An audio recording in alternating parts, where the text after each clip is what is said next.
রোগী দেখা মানে কি চোখ দিয়ে তাকিয়ে দেখা না, দেখার মানে হলো পর্যবেক্ষণ করা, তার কমপ্লেন শুনতে হয়। ডাক্তারদের নাভিশ্বাস উঠে গিয়েছিল অতিরিক্ত ডিউটি করার কারণে। তো 48 বিসিএসের মাধ্যমে কোথাও 6 জন, কোথাও 8 জন নিয়োগ পেয়েছে। এতে সংকট কেটেছে বটে, কিন্তু যদি আমরা WHO-র গাইডলাইন অনুযায়ী চিকিৎসা সেবা দিতে চাই, চিকিৎসক আরও বেশি প্রয়োজন। মেডিকেল টেকনোলজিস্ট 1 বা 2 জন, এটা মারাত্মকভাবে কম। মেডিকেল টেকনোলজিস্ট 1, 2, কোথাও সর্ব 3, কোথাও হয়তো বা নেই।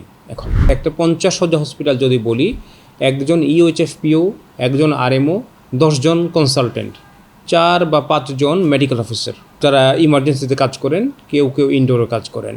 নার্সের সংখ্যা 30 থেকে 40, এরকম 30-35-এর মতন। 4 জন মিডওয়াইফ। মেডিকেল টেকনোলজিস্ট 1 বা 2 জন, এটা মারাত্মকভাবে কম। মেডিকেল টেকনোলজিস্ট 1, 2, কোথাও সর্ব 3, কোথাও হয়তো বা নেই। এখন ফার্মাসিস্ট আছে 1 জন, অফিস সহায়ক, অফিস সহকারী, এদের সংখ্যাও আছে। কিন্তু আমি মনে করছি যে বর্তমান সমাজের চাহিদা পূরণ করার জন্য যথেষ্ট নয়। বেশিরভাগ হসপিটালে 4th শ্রেণীর কর্মচারী, যারা অত্যন্ত প্রয়োজনীয় বলে বিবেচিত হয়, ওয়ার্ড বয়, একজন রোগী অসুস্থ হলে তাকে বহন করে নিয়ে যাওয়া, পরিষ্কার পরিচ্ছন্ন করার জন্য পরিচ্ছন্নতা কর্মচারী, অফিস সহায়ক, এরা অবশ্যই অত্যাবশ্যক, কিন্তু এদের সংখ্যাটা খুবই কম। প্রায় 20 দিন আগেও ডাক্তারের মারাত্মক সংকট ছিল। ডাক্তারদের নাভিশ্বাস উঠে গিয়েছিল অতিরিক্ত ডিউটি করার কারণে। তো 48 বিসিএসের মাধ্যমে কোথাও 6 জন, কোথাও 8 জন নিয়োগ পেয়েছে। এতে সংকট কেটেছে বটে, কিন্তু যদি আমরা WHO-র গাইডলাইন অনুযায়ী চিকিৎসা সেবা দিতে চাই, চিকিৎসক আরও বেশি প্রয়োজন। প্রশ্ন কেন প্রয়োজন? প্রয়োজন এই জন্য যে একটা উপজেলায় আউটডোরে 500-র মতো রোগী আসে, আউটডোরে 500-র মতো সংখ্যক। এই সংখ্যাটা যদি সাভার উপজেলায় বলি 1600-1700 সংখ্যাটা। এই উপজেলার কথা বলছি আমি। জেলা হসপিটালে তো আরও অনেক বেশি। তো একজন ডাক্তার 6-6.5 ঘন্টায় ওনার পক্ষে 100 রোগী দেখা সম্ভব নয়। কারো ধারণা যে একটা ওষুধ লিখে দিলেই তো হলো, না, এত সহজ না। একজন রোগী আসলে ভালো করে তার বিবরণ শুনতে হয়, তারপর তাকে ক্লিনিক্যাল এক্সামিনেশন করতে হয়, অনেকক্ষণ চিন্তা করে, কিছুক্ষণ তো চিন্তা করেই, সময় তো লাগেই, তার ডায়াগনোসিস পৌঁছতে হয়। তারপর প্রয়োজনে তাকে ইনভেস্টিগেশন দিতে হয়, তাকে ওষুধ বুঝিয়ে দিতে হয়। 10 মিনিটের কম সময় হলে কোনো রোগীকেই চিকিৎসা দেওয়া সম্ভব নয়। এই ক্ষেত্রে যদি একটা অফিস আওয়ারে 30 জন রোগী দেখা যায়, তাহলে এটা অ্যাপ্রোপ্রিয়েট হয়। আউটডোরে যদি 600 রোগী আসে আর একজন ডক্টর 30 জন রোগী দেখতে পারেন, তাহলে ডাক্তার প্রয়োজন কম করে হলো 20 জন। আমি আউটডোরের কথা বলছি। ইমার্জেন্সিতে যে পরিমাণ পেশেন্ট আসে, এর মধ্যে পয়জনিংয়ের পেশেন্ট আছে, স্ট্রোকের পেশেন্ট আছে, রোড ট্রাফিক অ্যাক্সিডেন্ট আছে, হার্ট অ্যাটাক আছে, সাপের কামড় আছে, ইনজুরি, এটা খুবই অনেক বড় সমস্যা এখন।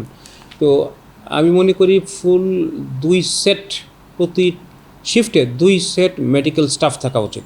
এক শিফটে থাকবে 2 জন ডক্টর, 2 জন নার্স, 2 জন SSCMO। আমি মনে করি যে ইমার্জেন্সির জন্য আলাদা একজন মেডিকেল টেকনোলজিস্ট ল্যাব থাকা উচিত।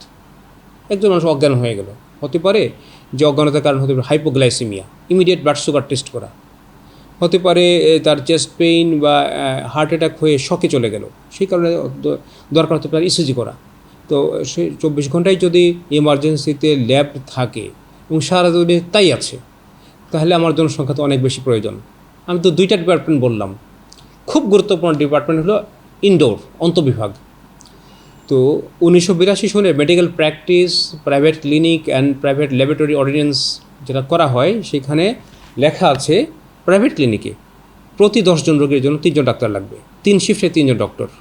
প্রতি 10 জন রোগীর জন্য 3 শিফটে 6 জন নার্স প্রয়োজন। তার মানে যদি 50 জন রোগী থাকে, 15 জন ডাক্তার, 30 জন নার্স লাগবে, শুধু ইনডোরে, আমি আউটডোরের কথা বলছি না, এটা প্রয়োজন। তো সরকারিভাবে আমরা এটা দিতে পারছি না। যদি এর অর্ধেককেও এখন ইনডোরে দেওয়া যায়, তাহলে আমি মনে করি সেবার মানটা আরও ভালো হবে। আমাদের সেবার একটা বড় সমস্যা হচ্ছে, অফিস টাইমের পরে যিনি ইমার্জেন্সিতে মেডিকেল অফিসার থাকেন, উনি ইমার্জেন্সি রোগীও দেখেন, ইনডোরের পেশেন্ট দেখেন। এটা আসলে অসম্ভব।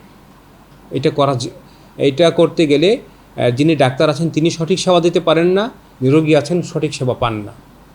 রোগী দেখা মানে কি চোখ দিয়ে তাকিয়ে দেখা না, দেখার মানে হলো পর্যবেক্ষণ করা, তার কমপ্লেন শুনতে হয়।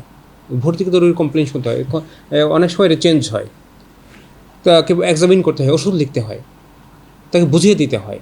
এই জন্য একটা পেশেন্টের যে সময়টুকু দরকার এই জন্য আমি মনে করি সোললি অ্যাবসোলুটলি ওই ডিপার্টমেন্টের জন্য ডেডিকেটেড ডক্টর থাকা প্রয়োজন আছে।